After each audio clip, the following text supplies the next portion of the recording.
Et bonjour aujourd'hui pour cette reprise d'une séance de guidage de lecture. La dernière fois, nous avions parlé du rapport entre la conscience et l'entité. Et Seth expliquait justement que finalement l'entité, ce qu'il appelle également l'âme, ou nous ce que nous appelons l'âme, hein, parce qu'il préfère le thème d'entité, eh bien cette entité, elle est finalement beaucoup plus que notre conscience, hein. Elle est en tout cas plus complexe. Il disait d'ailleurs précisément que sa conscience était un attribut qui était destiné à être utilisé, hein. Donc c'est vraiment voilà cette notion euh, d'utilisation de la conscience à un outil, pardon, l'entité à un outil qui est la conscience. Ouais, justement, voilà, j'ai fait ce lapsus parce qu'on a tendance nous à penser que la conscience est l'ensemble de ce qu'on reçoit, de ce qu'on perçoit, et en fait, il y a plus.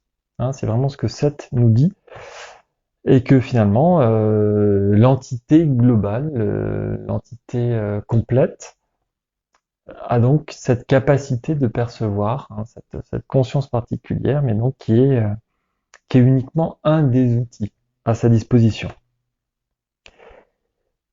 Et nous enchaînons donc directement page 72, le paragraphe suivant. Seth dit que lorsque j'entre dans votre environnement, j'oriente ma conscience dans votre direction. Et c'est justement le lien avec le paragraphe précédent. C'est pour ça que je vous fais ce rappel. C'est qu'il dit, mais justement, ma conscience, elle peut être partout. C'est un outil que j'utilise, que je peux focaliser à différents endroits. Il nous a répété régulièrement dans le début du livre que nous-mêmes, finalement, nous n'avions qu'une toute petite partie de la réalité comme point d'objectif. Nous étions vraiment très focalisés. Il dit même à un moment donné que nous sommes en transe, hein, nous sommes vraiment voilà, dans un état particulier finalement de conscience, obnubilé, complètement voilà, figé sur une toute petite partie de la réalité. Et lui, Seth, il a une conscience un peu plus élargie, il a d'autres capacités, il a donc notamment cette capacité de pouvoir, depuis son environnement dont il parle depuis le début de ce chapitre, un environnement qui est non physique, il peut en même temps être, donc là il dit pas exactement quelle partie de sa conscience reste focalisée sur ce qu'il est en train de vivre lui en tant que personnalité, mais en tout cas sa conscience est orientée, donc voilà une grande partie en tout cas de sa conscience va se focaliser sur notre réalité physique, et c'est ce lien hein, qui permet donc notamment à Seth de parler à travers Jen. Il complète justement en disant que, en un sens, je traduis ce que je suis en un événement qui vous soit compréhensible. Là, on vient là sur cette notion d'adaptation, euh, que finalement quelque chose de non physique, pour être perçu dans le monde physique, doit passer par les canaux que nous utilisons, nos sens physiques notamment, ce que nous pouvons créer. Et donc, il y a une certaine adaptation, traduction, peut-être donc déformation. Il avait déjà donné des exemples en disant c'est un petit peu, c'est peut-être moi qui avais donné ces exemples-là, un petit peu comme quand on traduit une langue finalement. Et on passe d'une langue à une autre. J'avais parlé c'est en esquimau, je crois, hein, le mot pour parler de la neige. Finalement, il y en a, je sais plus, oui, 20, 30 mots différents qui vont pour exprimer des états différents. Et donc, si on passe de la langue esquimau au français, eh bien, ça va appauvrir le sens. Donc, c'est un petit peu, voilà, une image que vous pouvez garder en tête de se dire que ce qui arrive, ce qui est perçu par nous dans la réalité physique, est en partie appauvri par rapport au contenu, au sens initial. Et Seth, donc, lui-même doit traduire, hein, c'est ce qu'il dit, voilà, je traduis ce que je suis. Ouais, c'est quand même intéressant de se dire ça. C'est une adaptation. Le passage dans la réalité physique le fait dégrader finalement l'ensemble des informations qui sont présentes. Il fait réduire le contenu complet de ce qu'il est pour correspondre à ce que nous pouvons percevoir. Donc c'est une certaine limite finalement, euh, mais en même temps c'est quand même voilà, une capacité de pouvoir s'adapter, il faut aussi le comprendre dans ce sens-là, c'est une capacité particulière de pouvoir s'adapter et donc être perçu dans la réalité physique malgré tout. Et il va donner un exemple aussi qui peut peut-être nous parler d'une manière beaucoup plus limitée. Tout peintre fait la même chose lorsqu'il traduit ce qu'il est, ou une partie de ce qu'il est, en un tableau. Et là, donc, voilà, pour la petite histoire, je pense qu'il utilise cet exemple parce que Robert, le mari de Jen, qui est donc en train de prendre les notes, il est artiste peintre. Et donc, voilà, il a cette expérience. Moi-même, je fais aussi de la peinture, je m'exprime plutôt de manière graphique. Et oui, ça me parle beaucoup cet exemple, de se dire que le peintre, au moment où il va exprimer un tableau, donc déjà, au départ, il a un souhait, ou il a peut-être une intuition qui se met en place, mais il y a peut-être même juste une émotion, mais il y a une partie de lui, justement, qui au départ est complètement impalpable. Les idées dans la tête d'un peintre, au départ, ne sont pas physiques. En tout cas, personne ne peut les voir, les appréhender, les toucher. Et il y a bien là un passage entre quelque chose qui est de l'ordre de la conscience, peut-être même une partie qui est inconsciente, à un objet qui va devenir physique. Il y a une matérialisation d'une idée, d'un concept au départ. Et c'est d'ailleurs toute la difficulté, c'est ce qu'on les écrivains connaissent ça aussi, euh, un peu la peur de la page blanche, hein, se retrouver face à un matériau neutre en 3 dimensions que l'on doit remplir et qui est justement au départ vierge et sur lequel on va mettre une information particulière qui est une partie de nous, qui est une traduction de ce qu'on peut ressentir, de ce que l'on veut en tout cas mettre quelque part dans le monde physique. Et je pense que cette notion justement de tout artiste qui crée, même un musicien, voilà, quelle que soit la forme de l'art, en théâtre, au cinéma, c'est pareil. Il y a vraiment cette notion d'un passage d'un, d'une idée, d'un concept dans le monde physique. Et on voit bien que c'est une traduction, c'est-à-dire que le même réalisateur va pouvoir produire plein de films différents. Et chacun de ces films va être une facette différente d'une idée, d'un concept qu'il va pouvoir développer. Il peut être faire des films qui se suivent ou qui se complètent, mais à chaque fois, ça va être un concept un petit peu différent, une idée différente qu'il va mettre en forme, qui va devenir physique. Et là, on est dans le processus exact dont Seth nous parle. Euh, tout ce passage, justement, cette matérialisation dans le monde physique, cette créativité que nous avons en nous au départ, qui devient un objet concret à la fin. Hein, un film, ça peut devenir un CD qu'on peut s'envoyer, regarder, diffuser. Une peinture, on peut la regarder en tant que telle, on peut la prendre en photo, on peut la reproduire. Une pièce de théâtre, on peut aussi la filmer ou aller la voir en direct. Et à chaque fois, par exemple pour une pièce de théâtre, à chaque fois c'est une recréation, c'est un nouvel objet finalement. Chaque soir de représentation est une nouvelle facette, une nouvelle expression d'un concept au départ. Et on a beau avoir les mêmes textes, les mêmes intentions, la même mise en scène au départ, chaque soir, va avoir une teneur particulière, une intensité dans les émotions particulières. Et on a donc cet effet. Là, je pense on comprend mieux dans une pièce de théâtre la notion d'émotion, de créativité particulière de l'instant présent. Et voilà, donc Seth nous donne cet exemple-là d'un artiste qui va effectivement créer son œuvre avec cette traduction particulière d'une partie de ce qu'il est. Et c'est bien ce que Seth fait à chaque fois, donc il va finalement communiquer à travers Jen pour faire les sessions qu'il a fait. Et effectivement, il va conclure voilà, ce paragraphe simplement en disant il y a là au moins une analogie évocatrice.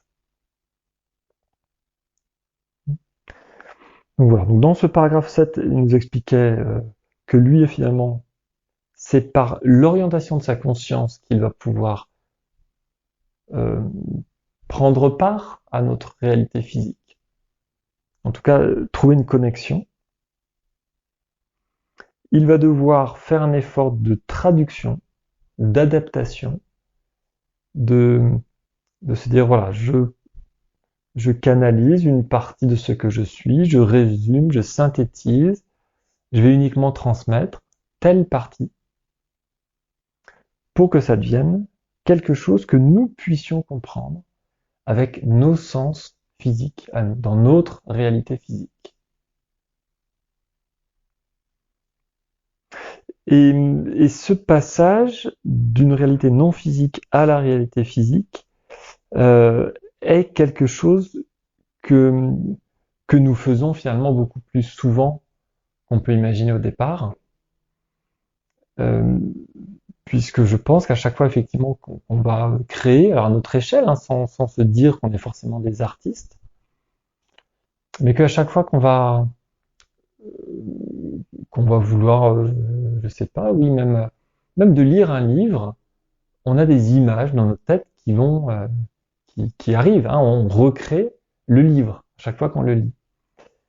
Eh bien, on va passer d'un concept à une certaine forme. Alors, c'est dans notre tête, effectivement, on n'en crée pas réellement, mais nos sens physiques vont percevoir et on va même recevoir les émotions qui sont liées. Hein, quand on lit un livre, on est dans les émotions qui sont liées à ce livre.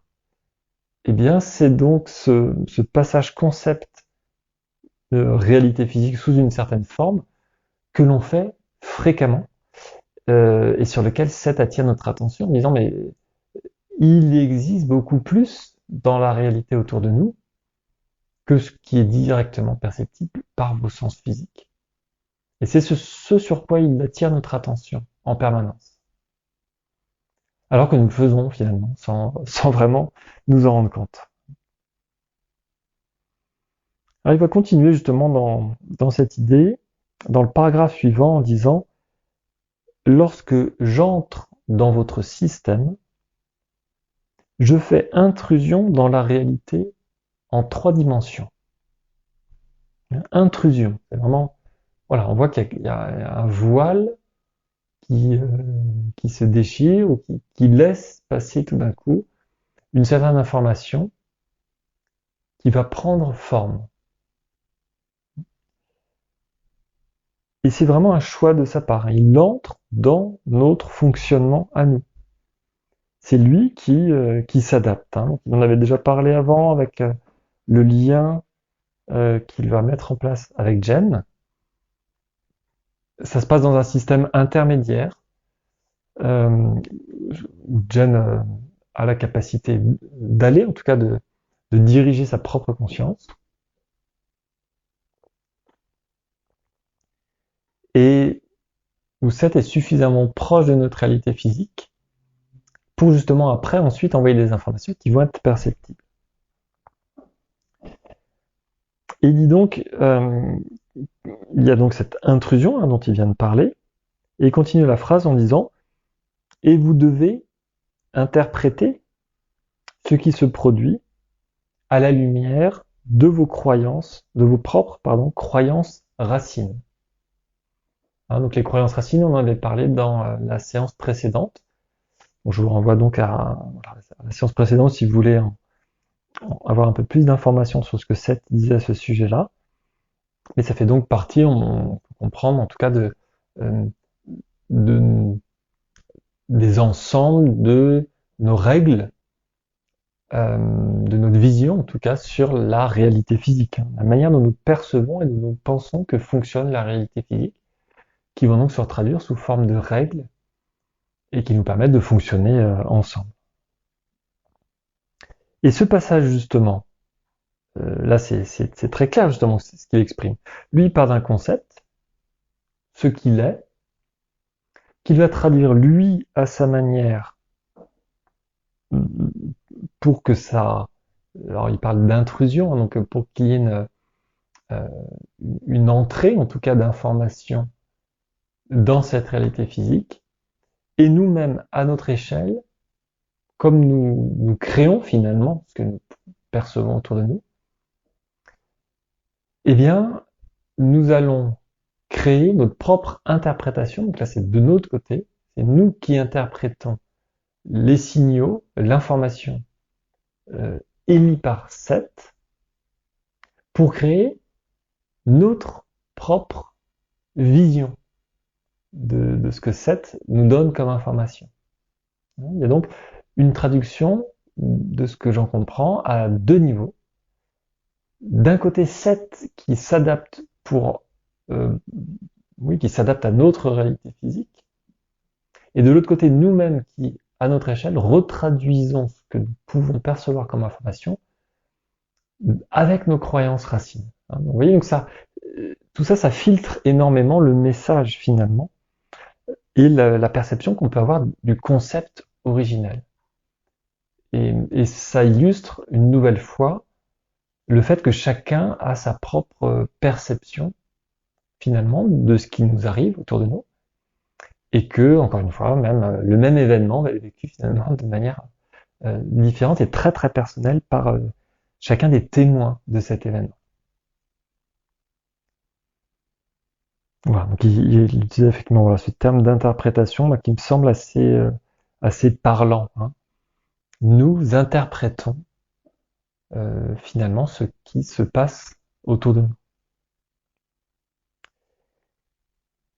Et il précise dans la phrase suivante, que vous vous en rendiez compte ou non. Chacun de vous fait intrusion. Donc vous voyez le parallèle entre l'information qu'il va donner sur lui, son fonctionnement, et le nôtre. Donc chacun de vous fait intrusion lorsqu'il rêve dans d'autres systèmes de réalité sans la pleine participation de son moi habituellement conscient. Donc là, à nouveau, l'utilisation que je trouve assez pertinente de Seth, d'expliquer lui, et dès le début c'est ce qu'il fait, il explique son environnement, son fonctionnement. Donc il part d'un exemple de lui, comment est-ce qu'il rentre dans notre réalité physique, pour après nous dire que finalement, il y a une analogie et que nous-mêmes nous faisons la même chose.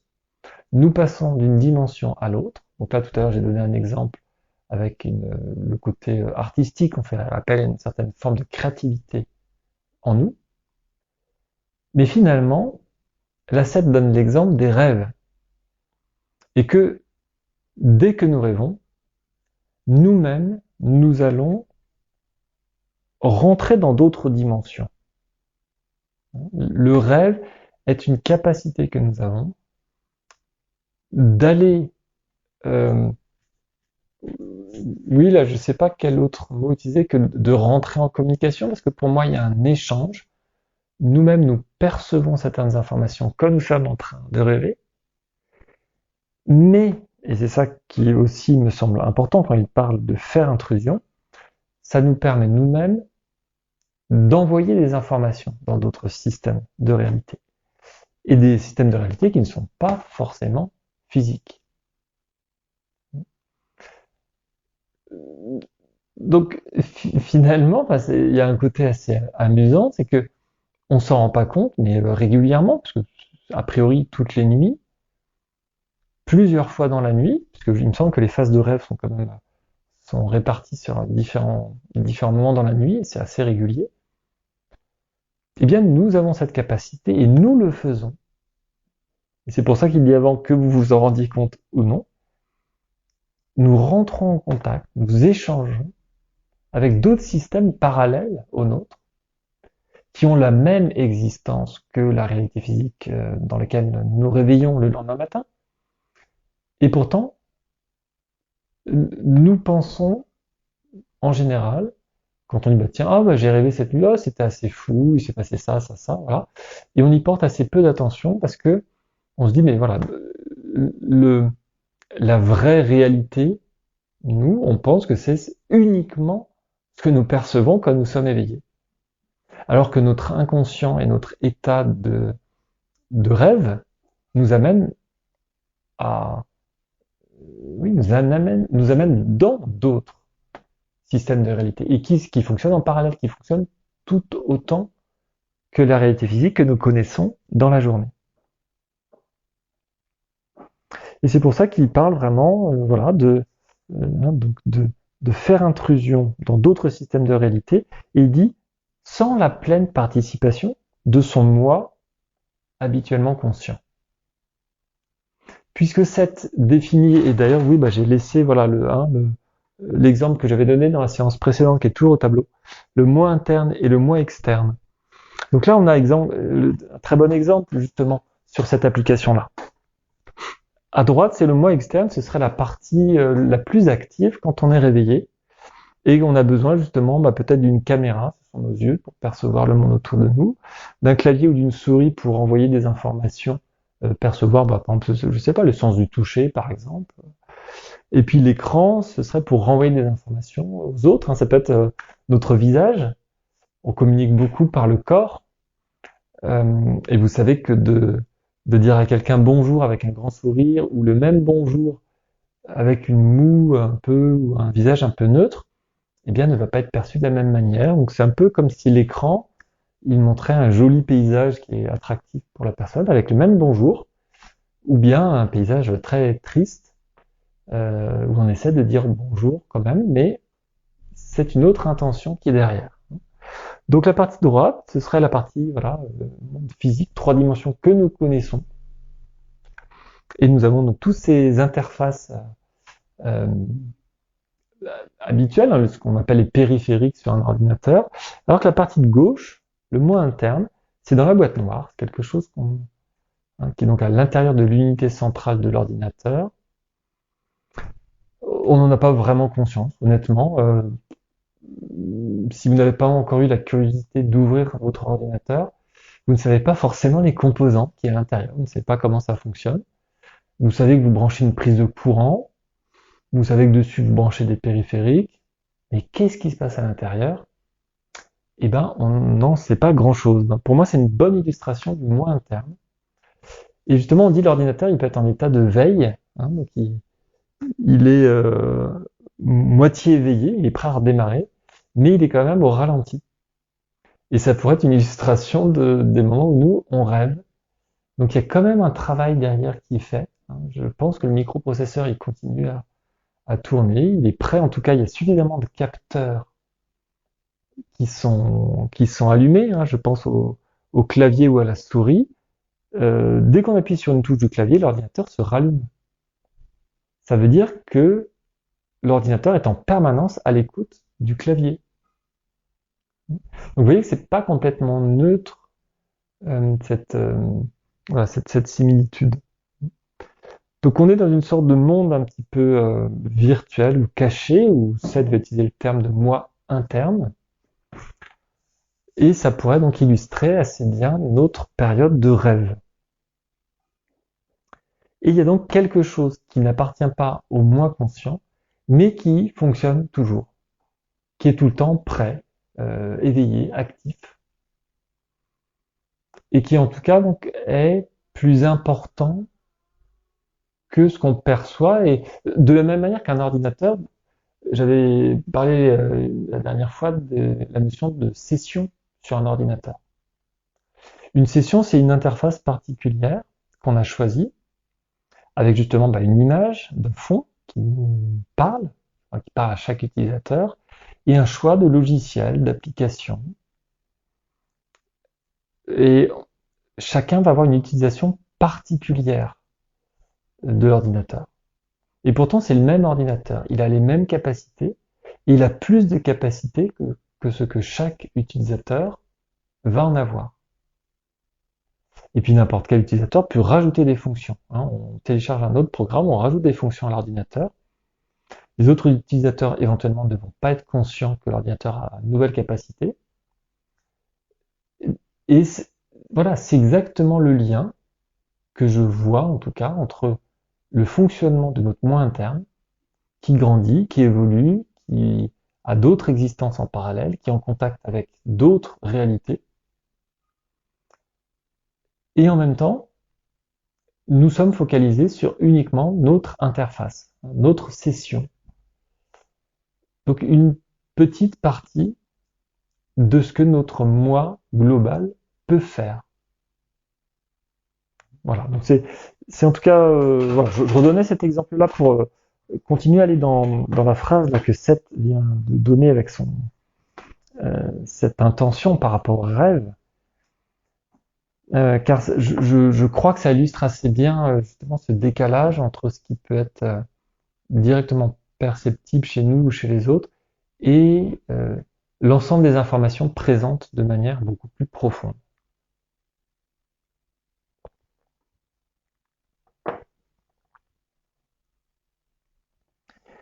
Et puis Seth va continuer justement dans la phrase suivante en disant: dans l'expérience subjective, vous laissez derrière vous l'existence physique.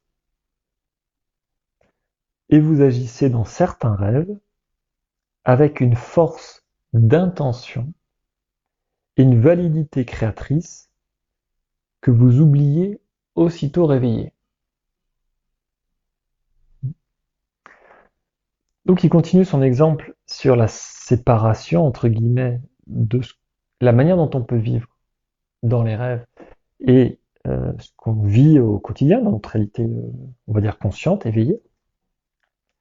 Mais il a dit que on met de côté notre existence physique, ce que nous considérons pourtant comme ce qui est la vérité, ce qui est concret, palpable, donc qui nous semble la seule vérité de la réalité physique.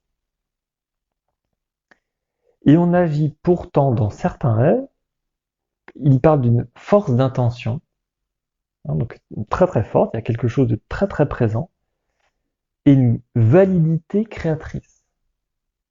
Donc il reprend deux qualités qu'on peut avoir bien sûr dans notre vie consciente, l'intention dans ce que l'on met en place, et encore une fois il parle de force, d'intention, donc vraiment, moi je trouve que c'est assez fort justement, ce mot force d'intention. On ressent qu'il y a quand même une action qui est vraiment en place, et on retrouve un petit peu la notion d'intensité dont il parle régulièrement depuis le début de son livre, puisqu'il dit que c'est finalement l'intensité qui donne la, la réalité, ou comment dire, l'intensité dans ce que nous faisons va aider justement la projection, la création, la matérialisation dans la réalité physique. Et on a besoin d'une forte intensité. Donc là, quand il y a une intention vraiment forte, je pense qu'on est déjà dans la matérialisation de quelque chose. Mais toujours dans un rêve, là, pour le moment. Et il parle donc aussi de la validité créatrice en vous rappelant que la créativité fait partie des qualités fondamentales de la conscience, d'après Seth. Et il dit que c'est donc un peu notre objectif, de chercher à développer cette créativité et nos perceptions, les, oui, un peu les émotions, l'expérience vécue. et que tout ça, justement, grandit en permanence, hein, cette créativité en nous. Et ce qui est assez étrange, c'est qu'effectivement, on a beau être très actif dans les rêves, quand on se réveille, c'est comme si on a tourné complètement la page, ça n'a plus du tout de validité dans notre quotidien. On ne perçoit pas en tout cas le lien entre tout ce qu'on a vécu et fait dans nos rêves et ce qu'il en reste pendant la journée. Et c'est justement ce thème-là qu'il va développer dans le paragraphe suivant. Il va dire, lorsque vous pensez au but de votre existence, vous pensez en termes de vie quotidienne, quand vous êtes réveillé. Là, ce qu'il vient de dire, c'est que voilà, le but de notre existence, c'est l'existence de notre personnalité, donc la partie consciente, externe. Et donc on dit, finalement, c'est juste ce qui se passe dans notre vie quotidienne. Donc on va mettre des objectifs de notre existence. Je veux gagner beaucoup d'argent, je veux un métier qui me plaise, je veux vivre en couple avec quelqu'un avec qui je m'entends bien, je veux avoir des enfants, je veux avoir, etc. On va lister des éléments physiques. Hein, donc, lui dit que c'est la vie quotidienne quand vous êtes réveillé. Mais, et c'est ça qu'il faut garder en tête, mais vous agissez aussi, dit-il, en fonction de votre intention profonde dans les dimensions du rêve.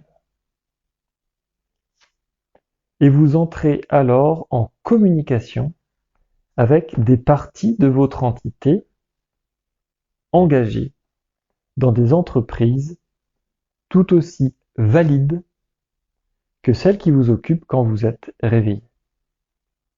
Donc une phrase un petit peu longue qui fait un paragraphe entier. Il fait donc le parallèle entre ce que l'on imagine du but de notre existence et finalement la place de notre moi interne. Donc voilà, je vais relire et puis on va voir comment aller un petit peu plus loin dans la compréhension de ce paragraphe. Lorsque vous pensez au but de votre existence, vous pensez en termes de vie quotidienne quand vous êtes réveillé. Ça, je pense, cette première partie, c'est assez clair. Mais, c'est ça qu'il faut comprendre, c'est que il dit, mais vous agissez aussi, donc dans notre quotidien, nos actions qui sont liées à ce qu'on imagine être le but de notre existence, eh bien, vous agissez aussi en fonction de votre intention profonde. On a donc une partie du moi interne dont nous n'avons pas forcément conscience, qui va guider une partie de nos choix quand on est réveillé. En tout cas, moi, c'est ce que je comprends de ce paragraphe-là. Vous agissez aussi en fonction de votre intention profonde dans les dimensions du rêve. Et c'est bien les dimensions au pluriel, hein, donc les différentes dimensions. Il a dit au paragraphe précédent qu'on peut agir, qu'on peut avoir donc des vraies actions. Hein, il utilisait le terme de force d'intention et de validité créatrice. Donc c'est comme si quelque part, imaginez qu'on inverse le temps où on rêve et le temps où on est réveillé. Nous avons différentes existences dans nos rêves, parce que nous allons dans des dimensions différentes, avec donc chacune de ces dimensions en tout cas, une personnalité peut-être qui est propre, avec des capacités qui lui sont propres, peut-être des buts qui lui sont propres, des expériences à vivre. Et donc on peut faire des séries de rêves, peut-être, comme si c'était un voyage dans une autre dimension. Et si on inverse, hein, c'est ce que je vous proposais de faire, on inverse notre point de vue en disant nos rêves sont la réalité. À ce moment-là, ça veut dire que nous avons plusieurs existences dans des rêves très différents. On va vivre, voilà, des histoires très très différentes. Et que ces rêves, ils s'interrompent à un moment donné quand on se réveille. Et quand on va donc se focaliser sur autre chose, un autre état de conscience. Alors on l'appelle l'état réveillé. Mais quand on regarde du point de vue du rêve, cet état réveillé, c'est peut-être, ça ressemblerait à un rêve. On continue à vivre une expérience dans une autre réalité qui s'appelle la réalité physique, terrestre, à une époque donnée, dans un pays donné, etc. Et ça, c'est une autre histoire. Hein. Parmi les différentes histoires dans les 24 heures par jour que je vis, eh bien, il y a peut-être effectivement une grande partie, 16 heures, 17 heures, 18 heures, peut-être plus, je sais pas, où on est dans une expérimentation parmi d'autres, mais qui n'a pas forcément plus de validité à l'échelle de notre moi interne profond. En tout cas, qui a ses propres intentions et ses propres actions. Mais là, Seth est bien en train de dire, dans la phrase, donc le paragraphe que je suis en train de lire, qui est une phrase entière, que quand on est éveillé, on continue malgré tout d'agir inconsciemment dans la poursuite d'actions et d'intentions qui viennent des rêves. Hein, donc on voit qu'il y a quand même un lien assez fort, un passage d'une dimension à l'autre, mais il reste quand même quelque chose. Et il dit donc la dernière partie de cette phrase un petit peu longue, et vous entrez alors en communication avec des parties de votre entité. Donc l'entité, hein, le moi total. Notre moi qui vit les 24 heures avec ses différentes facettes. Ah bah des fois on est endormi, on vit tel ou tel rêve, des fois on est réveillé, on vit telle ou telle histoire. Mais il y aurait une partie de nous, dont il parle Seth, qu'il appelle l'entité, et je l'ai appelé l'âme en début de cette session, euh, eh bien, elle a une vision globale, cette partie-là de nous. Et là, il dit qu'à ce moment-là, nous rentrons en communication avec des parties de notre entité qui sont engagées dans d'autres entreprises, dans les rêves, et lui, il dit qu'ils sont tout aussi valides que celles que vous avez quand vous êtes réveillé. À l'échelle de l'entité, de son point de vue, que l'on soit endormi ou pas, que l'on soit dans telle dimension, qu'elle soit une réalité physique ou pas, c'est euh, le même état, la même émotion, la même force quand on regarde du côté de l'entité globale. Du point de vue de notre entité, ce sont juste des expériences qui sont faites dans un cadre différent, mais qui sont avec la même intention, la même force. Et ça, je pense que c'est quelque chose d'assez questionnant dans le fonctionnement. Ça redonne un poids très important à ce qui se passe dans nos rêves. Et ça relativise beaucoup ce que l'on vit toute la journée.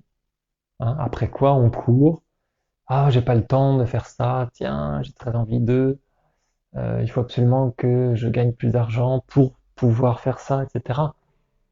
Euh, c'est donc voilà un peu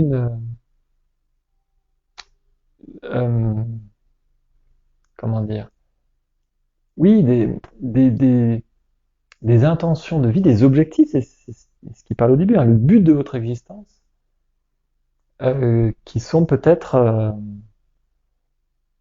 que l'on peut relativiser en fait, voilà, tout simplement. Quand on se rend compte que ce qui se passe dans nos rêves a autant de valeur que ce qui se passe quand on est réveillé, soit ça renforce énormément nos rêves, bon, c'est effectivement une première chose, mais surtout ça permet de relativiser un petit peu ce qui se passe dans la journée. Ça diminue son importance. Tout en se rappelant que c'est pas pour ça que ça enlève de la valeur à ce qu'on vit. Nous sommes ici pour vivre cette expérience physique, donc il faut le vivre jusqu'au bout. Seth parlait du jeu, hein, il y a quelques séances, j'en avais parlé, j'avais beaucoup insisté là-dessus. Il disait qu'on ne prenait pas le jeu avec assez de sérieux, euh, parce que justement, c'est une expérience euh, qui, qui vaut ce qu'elle vaut. Hein, nous venons là pour vivre cette expérience-là. Donc, Seth nous invite à vivre à fond cette expérience en gardant en tête que ce n'est qu'une expérience parmi d'autres. Ça peut paraître un peu compliqué des fois ou ambigu de se dire à la fois je suis pleinement dans ce que je suis en train de vivre, mais je sais finalement que ce n'est qu'une expérience, donc bon, est-ce que c'est vraiment important? Eh bien, Seth nous dit oui, oui, oui, bien sûr que oui. C'est important et vivez à fond ce que vous êtes en train de vivre. Parce que vous êtes venu pour vivre ça. Mais en même temps, cette expérience vous permet de continuer à comprendre que vous êtes plus uniquement que ce que vous êtes en train de vivre. Et comme vous êtes venu pour apprendre à créer, eh bien, essayez de modifier petit à petit votre expérience et essayez petit à petit de mettre plus de ce que vous voulez dans votre vie. Parce que vous créez votre réalité. Donc, quand vous arrivez pleinement à maîtriser ça, finalement, vous pouvez aussi sortir du jeu. Là, vous avez compris que vous êtes dans un jeu à ce moment. Mais vous pouvez encore rester quelques années pour apprécier le jeu jusqu'au bout. Ça n'empêche pas.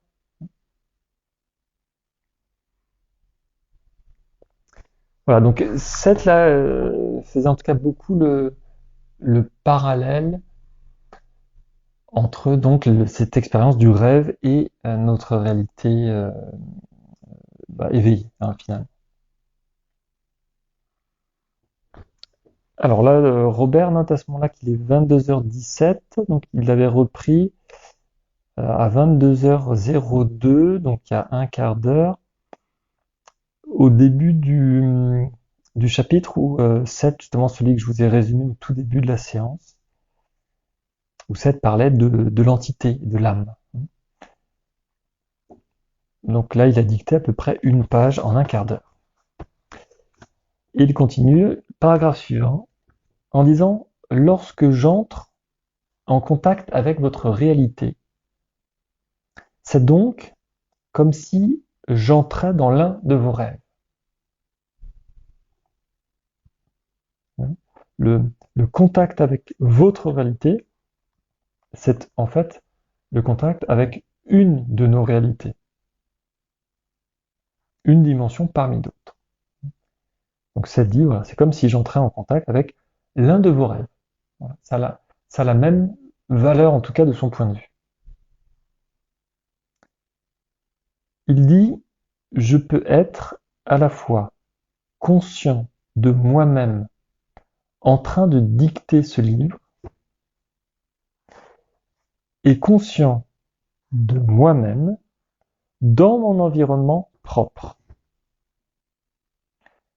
Car je n'en vois ici qu'une partie de moi-même, tout comme il peut vous arriver d'envoyer une partie de votre conscience quand vous écrivez une lettre à un ami, tout en demeurant conscient de la pièce dans laquelle vous vous trouvez.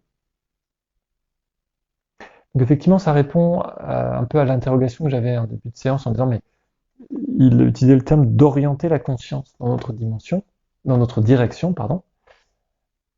Et je me pose la question en disant mais finalement oui, quelle partie il envoie? Là, il y répond en disant finalement une partie assez petite. Hein, je n'en vois en tout cas, il dit qu'une partie de moi-même.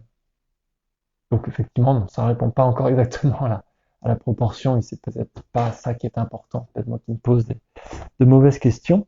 Mais en tout cas, ce qu'il faut retenir, je pense, de ce paragraphe-là, euh, c'est que la conscience, comme c'est un outil, ce que nous expliquait Seth, eh bien, voilà, ça peut se partager. Donc la conscience peut être présente à deux endroits complètement différents. La 7, il l'utilise, une partie qui est complètement encore focalisée sur lui, ce qu'il est en train de vivre dans son environnement dont il a déjà parlé, et en même temps, il est complètement focalisé, alors complètement non, et en même temps, il a une partie de sa conscience, je pense que la phrase est plus juste dite comme ça, qui est dans notre réalité, donc en lien complet avec Jen, pour pouvoir dicter ce livre. En tout cas, Seth a cette capacité à avoir les deux consciences en même temps. Et je trouve que l'exemple qu'il donne par rapport à nous aussi est quand même assez parlant. Il en avait déjà parlé. Quand on pense à quelqu'un, il y a une partie de notre conscience qui est focalisée sur cette personne. Et de manière beaucoup plus concrète que ce qu'on peut imaginer, il y a un lien qui se fait. Seth, à plusieurs moments, a parlé de télépathie. Il a dit que nous avons, comme lui, cette capacité de télépathie. Ça veut dire qu'à chaque fois qu'on va penser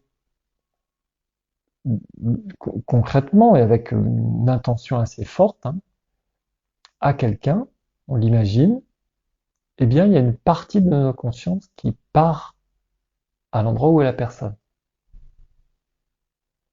Nous sommes donc conscients de deux endroits en même temps.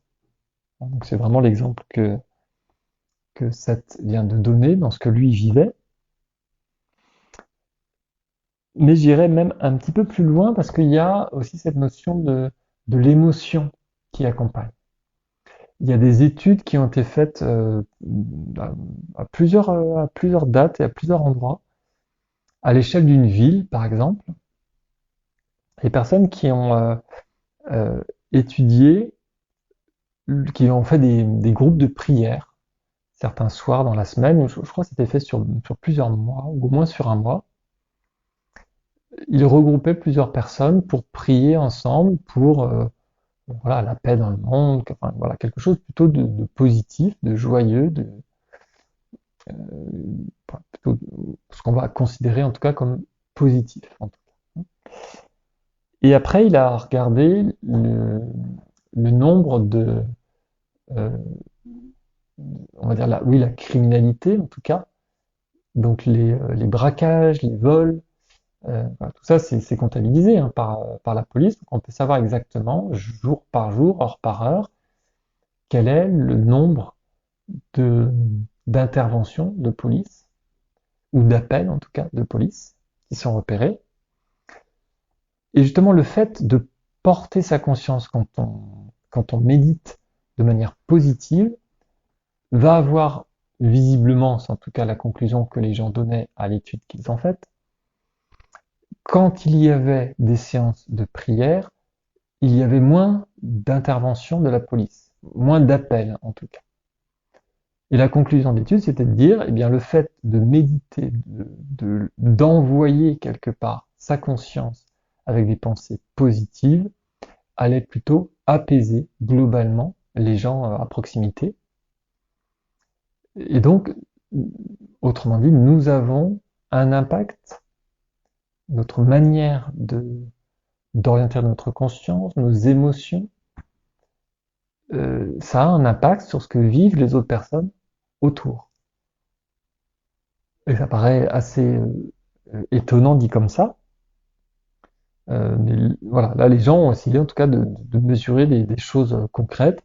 Nous sommes 10, 20, 30, 40 personnes à méditer ensemble, tel soir de la semaine, de telle heure à telle heure, et on regarde quelque chose qui est a priori très objectif, le nombre d'appels passés à la police, et on regarde par rapport à tiens, comment c'est passé la veille, etc. Ou tous les lundis soirs, est-ce que c'est à peu près le même nombre? Voilà. Moi, en tout cas, je vois un lien entre ce que Seth est en train de dire, que on pense à un ami et notre conscience est auprès de notre ami. Donc c'est effectivement cette notion de télépathie. Pour moi, on a quand même un contact qui peut être fait. Alors peut-être que si on arrive à le développer petit à petit, ben, on pourrait se passer de téléphone déjà. Euh, et on pourrait comme ça rentrer en lien avec toutes les personnes avec qui l'on souhaite et comprendre peut-être effectivement en utilisant notre télépathie de manière plus profonde, comprendre en quel état émotionnel ils sont. Ça me fait penser aussi à des retours qui sont faits, alors soit alors, les chiens avec leur maître, ça c'est aussi assez impressionnant. Il y a des expériences qui ont été tournées, des caméras qui sont placées dans des maisons où on voit les chiens voilà, comment ils agissent. Donc ils sont tranquillement en train de vaquer à leurs occupations et leur maître peut être à des kilomètres de là. Au moment où le maître décide de dire voilà tiens je vais rentrer à la maison, hein, je décide de rentrer, le chien arrête son occupation et va l'attendre. Il est déjà à la porte et il attend son maître. Ou en tout cas il change de comportement, il montre vraiment qu'il est attentif, qu'il est dans l'attente de son maître. Donc là aussi on voit pour moi, enfin c'est à ma manière, en tout cas, ce que je peux comprendre de ce qu'on appelle ce phénomène de télépathie. Donc là, entre un chien qui va être effectivement, on parle souvent de sixième sens chez les chiens quand même, et son maître, hein, donc un lien très très particulier. Et j'avais un autre exemple, mais là qui m'échappe, oui, qui me revient pas pour le moment. Bon, c'est pas très grave. En tout cas, voilà, je pense que tout ça, ça illustre ces liens et se dire qu'effectivement notre conscience est capable de beaucoup plus que ce qu'on peut imaginer au départ, en tout cas.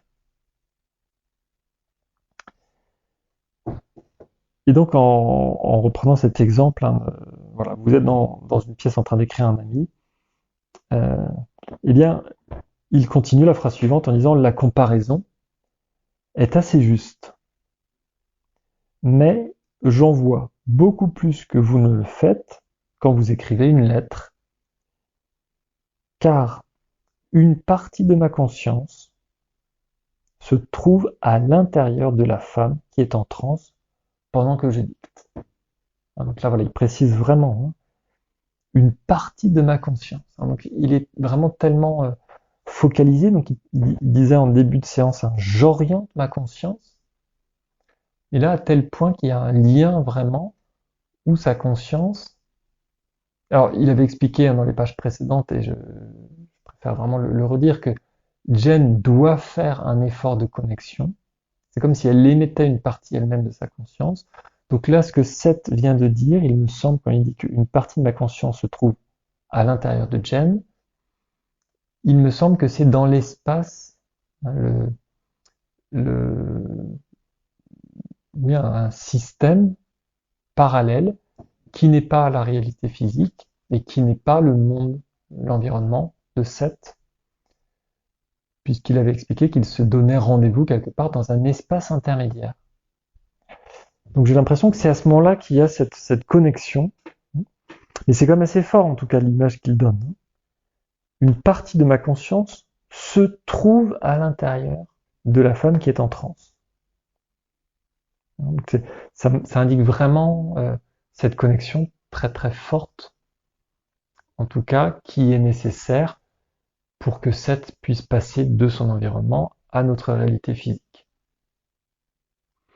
Et d'ailleurs, oui, je tiens aussi à rappeler c'est quand même des phénomènes assez particuliers et Jen et Seth ont un lien et il y a également la présence de Robert qui est important, Seth l'a expliqué à plusieurs fois. Donc il y a besoin de la présence de Jen, de Robert pour que Seth arrive à rentrer en relation avec notre réalité de la manière qu'il le fait avec cette notion de trans, pour qu'il puisse envoyer des informations suffisamment précises et claires pour que Jen puisse l'exprimer avec le minimum de déformation et que ça devienne des phrases et donc un livre. C'est un contexte très très rare et particulier. Donc c'est peut-être aussi pour ça que Seth insiste en disant que oui, qu'il a vraiment enfin, le lien dont il parle en disant une partie de ma conscience est dans Jen. Hein, donc ça peut paraître vraiment très intrusif, et c'est pour ça aussi d'ailleurs le terme intrusif, là on retrouve le thème que Seth utilise depuis le début finalement de la séance d'aujourd'hui. Il a parlé plusieurs fois d'intrusion. Il y a effectivement cette intrusion. Il a dit que Jen le faisait volontairement, donc elle peut quand elle le couper, mais que c'est un lien voilà, particulier d'une entité particulière, ou en tout cas d'une personnalité particulière, avec une autre personnalité particulière, parce qu'elles sont reliées par la même entité. Hein. Donc elles ont ce lien-là, en tout cas assez particulier. Alors j'essaie de revenir, oui, en arrière par rapport à l'exemple. Qu'est-ce que je voulais donner comme exemple par rapport à la télépathie? Non, moi je retrouve pas l'exemple. Après, bon, il y avait un autre exemple qui me venait en tête, mais Seth avait parlé euh, de personnalité fragment, il me semble. Ouais, je suis plus sûr du terme. Je vous le mettrai dans la vidéo. Euh, Quand il envoyait, en fait, il disait qu'on avait cette capacité, quand on pensait à quelqu'un, de finalement d'être présent, hein, et donc de l'envoyer. Donc une partie de nous-mêmes était présente et pouvait être visiblement présente par quelqu'un d'autre. Donc il avait déjà expliqué effectivement que notre personnalité pouvait du coup, notre conscience en tout cas, pouvait être présente à différents endroits sous différentes formes parallèles. Voilà, donc on n'en a pas forcément conscience dans notre vie de tous les jours. Effectivement, ça paraît même assez étonnant quand c'est exprimé comme ça. Mais nous avons donc cette capacité d'envoyer donc une réplique de nous-mêmes. Hein. C'est voilà qui rentrera donc en contact avec d'autres personnalités, donc des amis notamment à qui nous pouvons penser fortement. Et je crois que le secret, c'est vraiment cette intensité dont Seth parle régulièrement. Si on arrive à se focaliser avec une forte intensité, alors quelque chose de l'inconscient devient perceptible dans le monde physique. Et même en généralisant un petit peu, j'ai l'impression que tous les concepts finalement se matérialisent dans la réalité physique. Tout ce qu'on voit autour de nous, hein, tous les objets qui sont créés, etc. Cette nous dit toujours qu'il y a au départ une conscience qui est le point de départ, et que cette matérialisation, cette concrétisation dans la réalité physique se fait avec une somme cumulée d'intensité. Donc c'est un concept qui est vraiment important, en tout cas sur lequel Seth revient régulièrement pour indiquer ce passage de la conscience à la réalité physique. Voilà, donc là aujourd'hui il donnait un nouvel exemple. Écoutez, là on arrive à peu près à 1 heure là, de cette première partie de séance, donc je vais faire une petite pause et on se retrouve.